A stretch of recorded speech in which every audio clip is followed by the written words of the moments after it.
Mia Harper suddenly stood up from her spot. "Ah, what happened, my wild cat? Scared so quickly?" Jack Dawson grabbed her hair in his fist, pulled her face toward him, and said with a smile, "In a little while."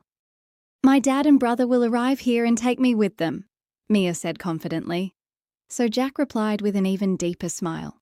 "You're absolutely right. They'll come here, but they won't be able to take you with them." Saying this, he signaled his manager and dragged Mia into the men's section of the mansion. All the women in the mansion watched this scene in fear, and then, at gunpoint, Mia Harper's marriage to Jack Dawson took place. Just moments after the marriage, the Harper family arrived, but it was too late now. The sharp sound of Jack's slap echoed through the entire hall. All the maids were watching this scene in terror, while she fell to the ground from the impact of his heavy hand. Jack Dawson advanced toward her again with eyes full of rage and fury. He raised his hand once more, but stopped midway because Sophia Dawson had come and embraced him, making herself his shield. "Step back." "Get out of the way! I'll kill her today!" Jack roared and lunged toward her. So Sophia grabbed his hands and pulled him away from herself and the girl. "Jack, come to your senses. Do you even realize what you're doing? Have you lost your mind?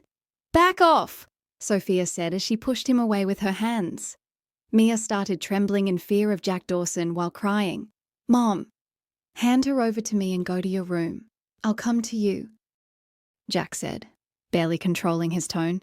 He didn't want to be rude to Sophia, not at all. "Don't even think I'll hand this child over to you. Tell me, who is this girl and what is she doing here? And how are you treating her?" Sophia asked, looking at Jack with questioning eyes. She had gone a week ago to visit her sick friend, but when her sick friend died, she had to stay there involuntarily. Today, she had returned home after a full week. But as soon as she entered the house, she heard Jack's thundering voice. Hearing it made her very worried because Jack never got angry without reason and didn't speak like that. Sophia thought maybe he was yelling at some servant. But as soon as she entered the lounge, the scene in front of her was unbelievable. Right in front of her, Jack had raised his hand on this innocent girl. Sophia rushed to her immediately and enveloped her in her arms. Hearing Sophia's questions, Jack fell silent. "Jack, I'm asking you something. Who is this girl?" Sophia asked again, seeing him standing quietly. "She's Victor Harper's sister, Mom, and I've married her." When Jack said this, it was as if a bomb had exploded on Sophia's head. She looked at Jack in shock. She hadn't expected this behavior from Jack. "What have you done, Jack? And why?" Sophia said, glancing at Mia, who was trembling in fear. "What else could I do, Mom? Did you think I'd just sit with my hands folded? Those people laid hands on our honor, defamed us. And did you think I'd just let them go? No, never. I've given them a fitting reply. Now they'll know what happens when you mess with Jack Dawson. Auntie, please save me from him. I don't want to stay here. He's very bad. Take me away from here. I want to go to my dad. Take me home. Or he'll kill me." Mia started crying and saying to Sophia, while also glancing fearfully at Jack, "Don't cry, and you don't need to be afraid of him." "I'll send you home," Sophia said, hugging the crying Mia and comforting her. At the mention of going home, a glow appeared on her face, which Jack noticed closely. Jack gritted his teeth and looked at Mia. "Jack, go immediately and get the car. We'll drop this child off at her home." "With her parents right now," Sophia said, looking at Jack. "I'm sorry, Mom, but that can't happen. She won't go anywhere from here now. In fact, she can't go anywhere from here for the rest of her life." "She'll stay right here, and I'll take my revenge on her," Jack said, looking at Mia with stormy eyes. "Jack, don't be crazy. This child isn't at fault. When your own coin is counterfeit, why blame others?" "Come and drop this child home," Sophia said. The pain in her tone was clearly felt as she said this. Moisture gathered in her eyes. "No, Mom. Our coin wasn't counterfeit. This is all they're doing and they'll be punished for it." "I've made my decision," Jack said, and then crossed the outer door of the lounge. "Maria, come here and take this child to the room." Sophia called the maid and handed Mia over to her. "Sister-in-law, you're back. Good that you're here. Look what has happened." Sharon came close to Sophia as soon as she saw her. Nancy and Samantha were with her too. "What is all this, Sharon?" Sophia asked, pointing toward Mia. "Sister-in-law, we tried very hard to prevent this, but Jack didn't listen to anyone," Sharon said, and then started telling Sophia what had happened 2 days after she left. After the sight of Jack that had been revealed to them that day, they were all scared. It was a usual morning. Jack woke up as usual, got ready for the office, came downstairs, had breakfast. After that, he left for the office, but he returned within half an hour. He stopped the car in the porch with a jerk and then got out and came toward the back door. Opening the back door, he pulled someone out. It was Mia Harper, Victor Harper's only sister, who was unconscious at the time. As soon as Jack pulled her out of the car, he threw her onto a chair in the nearby lawn in a tossing manner and then ordered a servant to bring water and poured the entire jug of water on Mia's face with a jerk. Mia woke up screaming and, finding herself in an unfamiliar place, started looking around with surprised eyes. But as soon as her gaze fell on Jack standing in front of her, her face turned pale. Shadows of fear danced on her face. Seeing which, a mocking smile appeared on Jack's face. Why have you brought me here? I want to go home," she said in a fearful tone, and suddenly stood up from her spot. "Ah, what happened, my wild cat?" "Scared so quickly. There's still a lot left." Jack grabbed her hair and pulled her face toward him, blowing on her face. Mia closed her eyes in fear. She could feel Jack's hot breaths on her face. Their faces were extremely close to each other, with just an inch between them. Her trembling lips were in front of Jack. For a moment, the quiver of those thin, pomegranate-like lips caused turmoil in Jack's heart. Jack's breath suddenly became heavy, and a haze descended into his eyes. How could it not? It was only natural for him to feel this way in the proximity of his beloved. It was a different matter that at this moment he had brought his beloved here not out of love but anger. At this time, his beloved was in front of him for revenge, whose life he wanted to take. But somewhere love was also raising its head and reminding him that this girl was not his criminal but his beloved. Jack's heart desired to feel the softness of those delicate lips. Without considering time or place, he leaned toward her lips and started mingling his breaths with hers. Mia trembled at his touch. She struggled to free herself. But who had ever succeeded in struggling against this person before? He was extremely obsessive. He stopped her breaths. Due to helplessness, tears flowed from Mia's eyes. She wanted to free herself. But in this effort, she failed miserably time and again. Seeing her breath stopping, Jack moved away from her but didn't release her. "Why are you doing this? Let me go, please," Mia pleaded with him and burst into tears at the same time. "Now forget that you can ever leave here," Jack said, blowing on her face. "In a little while, my dad and brother will come here and take me away," Mia said, showing a bit of courage, which hardened Jack's facial expressions. "You're right. They will definitely come here, but they won't be able to take you away. And I promise you that your brother will enter this mansion on his feet, but he'll leave on 4 shoulders," Jack said in a cold and mysterious manner, looking into Mia's fearful eyes, which sent a cold shiver down Mia's spine. "No, you won't do anything like that," Mia said, crying and shaking her head in continuous denial. "I'll do what I have to." "I don't need your advice or permission for that. So if you want nothing like that to happen to your brother, pray that he doesn't come here.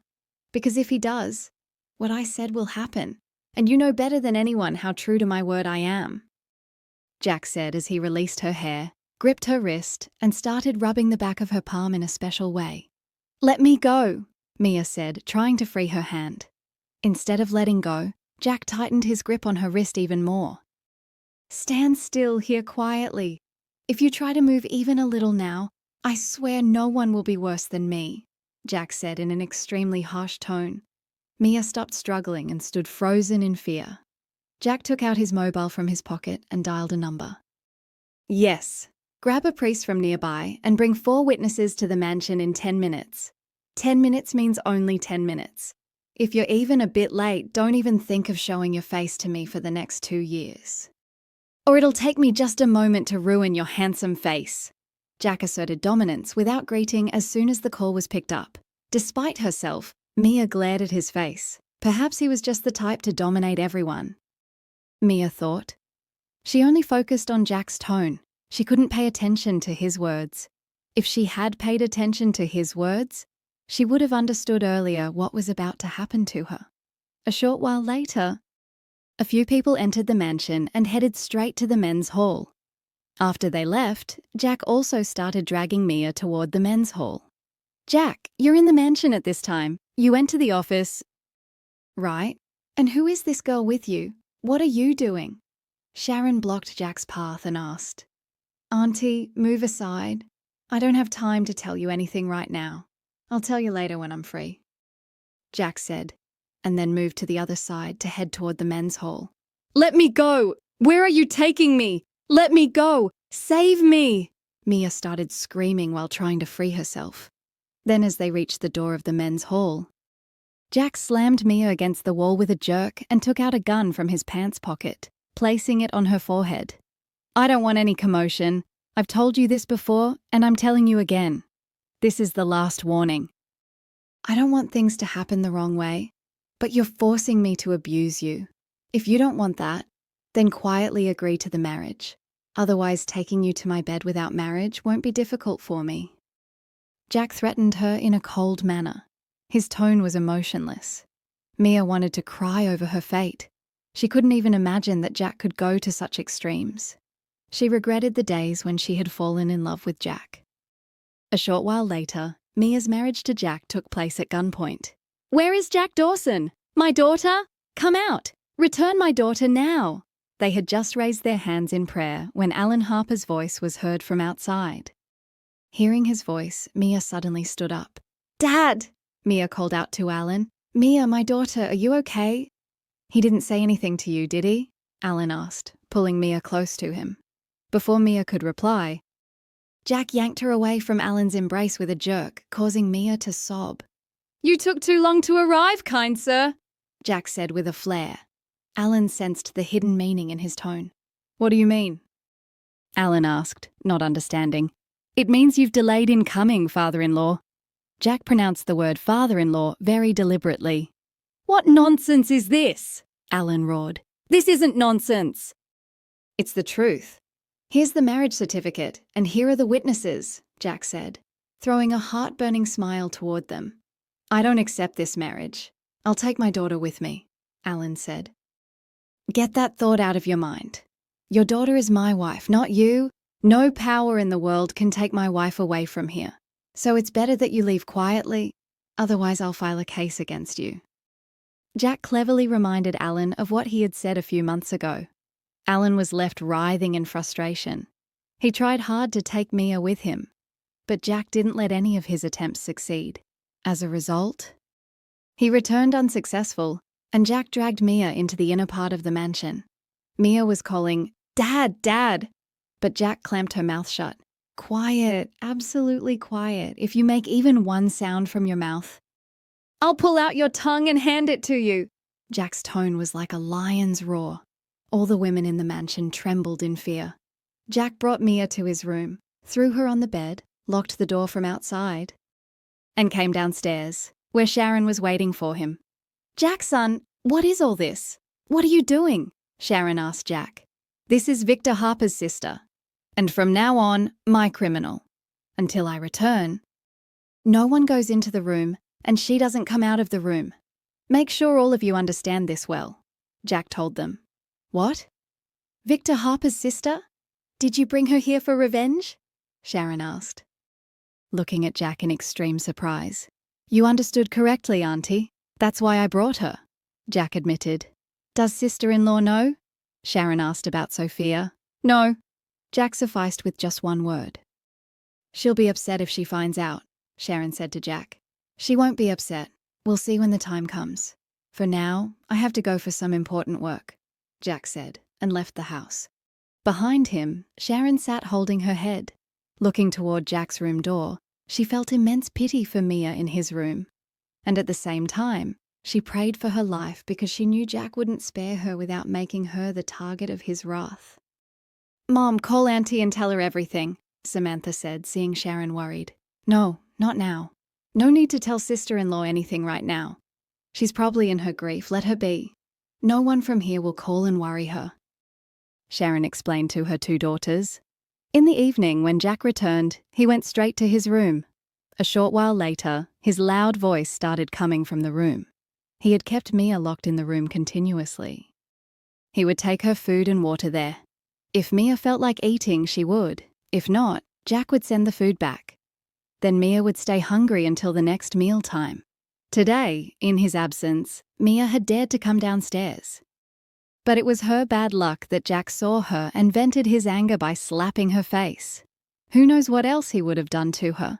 But thankfully, Sophia's timely arrival saved her life. Sharon told Sophia all the details.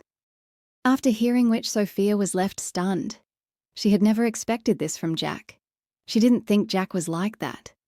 Jack's action hurt her, resulting in her blood pressure shooting up by evening. And she had to be taken to the hospital. She stayed in the hospital for 2 hours and then returned. After giving her medicine and putting her to sleep, Jack came to his room filled with anger. What happened? How is Auntie's health? What did the doctor say? As soon as he entered the room, he saw Mia pacing back and forth. Worry and restlessness were evident on her face. She was worried about Sophia and continuously praying for her recovery. Seeing Jack enter, she impatiently asked about Sophia, but the next moment the poor girl sobbed. What did you say to Mom? Tell me. What did you say to her? What mountains of oppression have I inflicted on you that you're telling her stories? Gripping both her arms tightly, Jack angrily asked her. Seeing him angry, Mia started trembling. Jack's fingers felt like they were piercing her arms. Tell me, what did you say to Mom? Jack shook her again and asked. I'm telling the truth, I didn't say anything to her. This time, Mia said while crying. Tears started flowing from her eyes like strings.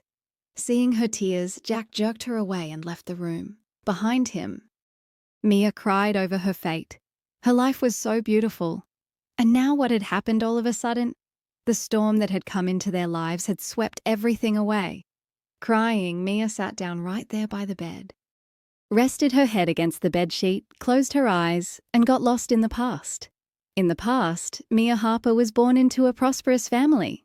Alan Harper had his own business that was very expansive. He had married Ursula Harper 27 years ago. They had 2 children, 25-year-old Victor and 21-year-old Mia. Mia had completed her MBA and now wanted to gain job experience. Alan told her to do it in their own company, but Mia was stubborn that she wouldn't work in her own company, but in another company where she would be selected based on her ability, not her connections. Reluctantly, Alan had to agree to this too. Mia was job hunting when her university fellow suggested she apply for a job at Jack Dawson's company. Jack Dawson was the city's biggest business tycoon at the time. Mia thought, what's the harm in trying? So she sent her CV to 2 or 3 places along with Dawson Enterprises. Those days, Dawson Company needed an operator. Jack had casually scheduled interviews. As soon as he saw Mia's CV, he added Mia Harper's name to the interview list, and the next morning, Mia received an interview message from Dawson Company. Seeing the message, Mia was extremely happy. She had never thought she could get a job in such a big company, especially since her education was still incomplete. But she didn't know Jack's principles. His company's motto was that we provide the opportunity. It's your job to prove yourself and make your identity through your hard work and ability. Mia joined the list of those who were getting an opportunity. She arrived at Dawson Company with decent preparation, where a large, shiny building stood in all its glory, with Dawson Enterprises written in bold letters on top in English. Mia took a deep breath and entered the office. Seeing the office's decoration inside, Mia inwardly praised the company's owner. The office was so beautiful that Mia couldn't help but admire it. She reached outside the room where her interview was to take place. Jack had selected 4 people to whom he assigned different tasks. He was about to close when the PA came and told him about Mia. Jack allowed her to be sent in. He was surprised why Alan Harper's daughter came here for work despite having her own company. Instead of sending her back casually, Jack thought of talking to her a bit. May I come in, sir? There was a knock on the door, and along with it, Jack heard a sweet and melodious voice. Yes, come in, Jack said, sitting up straight. Mia opened the door and entered. At that moment, Jack's eyes involuntarily lifted toward the door and forgot to turn away. He felt his heart slipping out of his chest. It felt like he had never seen such a beautiful and gorgeous girl in his entire life. It was a moment, and Jack fell in love with the girl. It was love at first sight. After a short interview with her, Jack hired her and asked her to join today itself. Mia was excited anyway, so she didn't hesitate to join immediately. In fact, she was happy. Jack himself got up from his chair and showed Mia her cabin. Everyone was looking at Jack with surprised eyes, because before this, all such tasks were done by Jack's manager. Jack also sat in Mia's cabin and started explaining the work to her. Explaining the work was an excuse. Actually, he wanted to stay close to Mia. His eyes and heart just kept repeating that he should keep looking at her. Just 2 hours later, Jack realized that along with beauty, Mia was very sharp in intelligence too. Whatever work Jack taught her, she memorized it immediately. Jack praised her, got up, and came to his cabin, but his heart got stuck there somewhere. Anyway, time started passing. And with this passing time, the emotions in Jack's heart started spilling from his eyes, whose warmth was somehow reaching Mia's heart too. Knocks started happening on her heart as well, but she hadn't accepted this yet.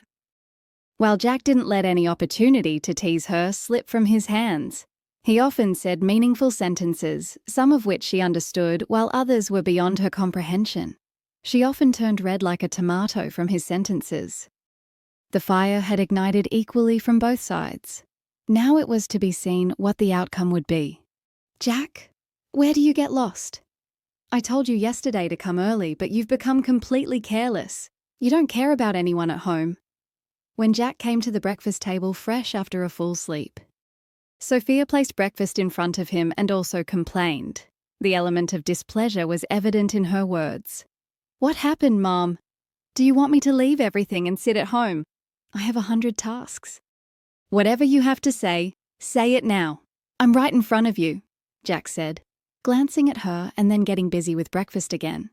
"I'm not saying to leave everything and sit. But doing business doesn't mean becoming completely careless about home. Along with business, there are other responsibilities at home too," Sophia said while pouring tea into her cup, trying to draw his attention to home responsibilities as well. "What home responsibilities?" This time, Jack fully turned toward Sophia and asked. "I'm talking about your sister, Jack," Sophia said, looking into his eyes and chewing each word. She was highly critical of Jack's carelessness. "What happened to Anna?" Jack asked her worriedly. While on this question, Sophia felt like banging her head against the wall instead of talking to Jack. "Jack, nothing happened to her, but your carelessness will definitely do something to me. Last week, her in-laws came. They want to get married now. They've set a date for a month later. So if you get time from your work, arrange the wedding too," Sophia said in a sarcastic tone, hearing which Jack hung his head. Here it was indeed his carelessness. It was his sister's wedding and he had no idea. Sophia's anger was justified. "Sorry, my dear Mom. Don't be angry at all. I'll handle all the arrangements. Any other orders?" Jack got up from his seat, came to Sophia, put his arm around her neck and said, "No, first complete this. It'll be a great favor," Sophia said, pushing his arm back. "Okay, then I'm leaving. I'm late." "Send me the list of all items," Jack said, kissing her head, and then took leave from her and headed to the office. The next day, he took a day off from the office and spent the whole day with Sophia and Anna. Anna was his younger sister, whose engagement had happened a year ago, and now they wanted to get her married. Anna's marriage was fixed in Sophia's acquaintances. Besides, Jack had a good friendship with the boy's brother too. Jack, along with Sophia, bought a lot of stuff and hired 2 servants for Sophia for the remaining minor tasks, so that she wouldn't have any trouble with any work. The Dawson mansion was decorated with electric lights 20 days in advance. It was as if a shower of colours and lights had fallen on the mansion. Various lights and decorations were put up. The wedding day was approaching. A splendid Mendi ceremony was held. The next day was the wedding. All arrangements for which were made in the mansion's lawn itself. Anna had come back ready from the parlour. She looked extremely beautiful. Beauty had descended upon her. Until the barat arrived, she was sent to the room to rest until then. The barat was brought with great pomp at the scheduled time, which was welcomed grandly. The Dawson family left no stone unturned in welcoming the groom. When the wedding time started, Jack came to Anna's room with the register to get her consent for the wedding. But as soon as he entered the room, he saw the room was empty. He thought maybe she went to the washroom. But even after a long time, there was no movement. So Jack knocked on the washroom door, but it was already open. "Anna! Anna, where are you?" Jack started calling her, but received no response. Jack found a letter under the pillow. The letter was written by Anna, in which she clearly stated that she loved someone else. She couldn't do this marriage. Victor loves her a lot, and he came to take her. She admitted that she was going with Victor Harper. After reading the letter, Jack's forehead and neck veins swelled with anger. In a short while, the news spread throughout the mansion that the bride had run away from home with her lover. Everyone was gossiping. People were chattering in various ways. "Sophia, if your daughter had to do this, why did you tie the relation with us? Your daughter wasn't willing, so why the need to humiliate us?" Sophia's friend was asking her. "It's not like that, Monya. My daughter was innocent. She never said anything like that. I don't know why she took this step, but my daughter isn't like that," Sophia said, defending Anna. "Enough, Sophia. Stop. No need to defend that runaway. She ran away herself, but dragged our honour through the mud." "We've never been defamed as much as because of your daughter," they said to Sophia, upon which Sophia closed her eyes in pain. "Your honour won't be defamed. Just wait a little. She'll become your son's bride." Jack came in front of them and said, "No, son, keep us out now. We'll never marry our son to a girl who didn't care about her mother's honour or the family's. We don't want a girl who didn't respect her mother and brother's honour." "How will she respect ours?" Monja said. Jack got very angry. He had good friendship with his friend too. He left them there and headed toward Harper House in extreme anger, but by the time he arrived, it was too late. Victor and Anna's marriage had taken place. "Give me my sister, Victor, or I'll file a kidnapping case against you and trap you inside for a long time," Jack threatened Victor.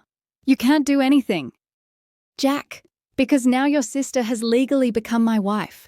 Now you have no right over her. Not you. Now no power in the world can separate me from my wife," Victor said angrily. Jack returned unsuccessful from there. They were greatly defamed. Sophia's BP shot up. She was admitted to the hospital for 3 or 4 days. Jack felt that Anna wasn't at fault, but Victor had instigated her. He wanted to take revenge on him and was burning in the fire of vengeance. When he came to the office after many days, his eyes fell on Mia. Her face seemed familiar to him. Then he called Mia to his cabin and interrogated her. But Mia didn't admit to anything and saved herself because she knew Jack was her sister-in-law's brother. "Keep an eye on her. I want news of her every moment," Jack said to his manager while taking a deep drag of his cigarette. His eyes were fixed on Mia, who had just left the room. "But sir, she said that—" The manager tried to say something. "Altaf, do the work I've told you, or should I hire someone else? Where your thinking ends, my thinking starts far beyond. If I believed everything just on words, I wouldn't be in this chair today, but standing with hands tied like you and flattering you. Now tell me, will you do the work or not?" Jack asked, looking directly into the manager's eyes. "Yes, sir, it'll be as you say," the manager said, bowing his head. "Okay, now go and get to work. And remember, not even a moment's mistake," Jack emphasized to the manager. "Don't worry, sir, it'll be as you want." The manager said and left the room. After he left, Jack leaned back in his chair and closed his eyes. "Now let's see how truthful you are, Mia. I'll find out everything. I already know everything, but to believe your words once more. I'm having you monitored. But believe me, if it's not as you said, no one will be worse than me. You've seen only one side of Jack so far, but I hope you'll see my other side very soon." Jack addressed Mia in his imagination. And with that, a mysterious smile appeared on his face. On the other side, Mia breathed a sigh of relief after escaping his office and thanked God that she was saved. "Arrogant, rude man," she muttered to herself while looking at the office door, and then got busy with her work. But she didn't know how big a price she would pay for the lie she told Jack. He was Jack, the sole heir of the Dawson family, a successful business tycoon who kept an eye on every move of his opponents. He could tell just by looking at the next person's face how deep in water they were. His eagle-like eyes, would her life be spared like that? But she didn't know that her life wasn't going to be spared easily. In fact, her life was now going to be in torment. "Yes, tell me what's the report?" Jack asked the manager. "Your suspicion was correct, sir. She's Victor Harper's sister," the manager said in a thoughtful manner. Hearing this, Jack's eyes filled with rage. That same evening, he kidnapped Mia. Love had gone far away to sleep. At that time, he wanted to take revenge on her, and he did just that. He wanted to abuse her and throw her away. But then, seeing her tears, he changed his intention and married her. And now, keeping her in his marriage, he was tormenting her. "Sir, Madam Anna has come. Both mother and daughter are sitting in the lounge." When the maid came and said, "Why has she come here? Tell her to leave. I don't even want to see her face," Sophia said angrily, while Jack stood up from his seat. "Where is she? Tell me," Jack said to the maid and came outside. "Anna, my sister, you've come. You've made a very good decision. Now I won't let you go. I know you didn't go willingly. He took you, but now he won't be able to take you. Come inside," Jack said. Taking her in his arms, "Brother, I didn't come inside. I just came to say that no one instigated me. I went with Victor willingly and happily because we both love each other, and I'm very happy there. Please don't mistreat Mia in a way that affects my life, and if possible, both you and Mum forgive me," Anna said. While saying the last thing, a rebellious tear fell from her eyes. Jack's misconception was cleared. His sister wasn't instigated by anyone. She went with her chosen partner willingly. Jack returned to the lounge with tired steps. Now when the anger subsided, he realized how wrong he had been with Mia. He felt deep regret and came to the room at that moment to apologize to Mia, but the empty room was mocking him. However, there was a paper lying on the table. "You've done very wrong with me, but this heart is still in your favor. If you're ashamed of what you've done and if you have even a little love for me, bring the barat to my home. Otherwise, send me the divorce. I'll be waiting." It was Mia's letter. She had left without telling him. The anger that had subsided in Jack flared up again after this action. Jack came downstairs, fuming. "Mom, get up and get ready quickly." As soon as he came downstairs, he said to Sophia in a hurried manner, "But why, son? Where do we have to go?" "To bring your daughter-in-law," Jack said, chewing each word. But there was no anger on his face. Instead, he was smiling. Sophia inwardly warded off the evil eye from him and, praying for his happiness, went inside to get ready.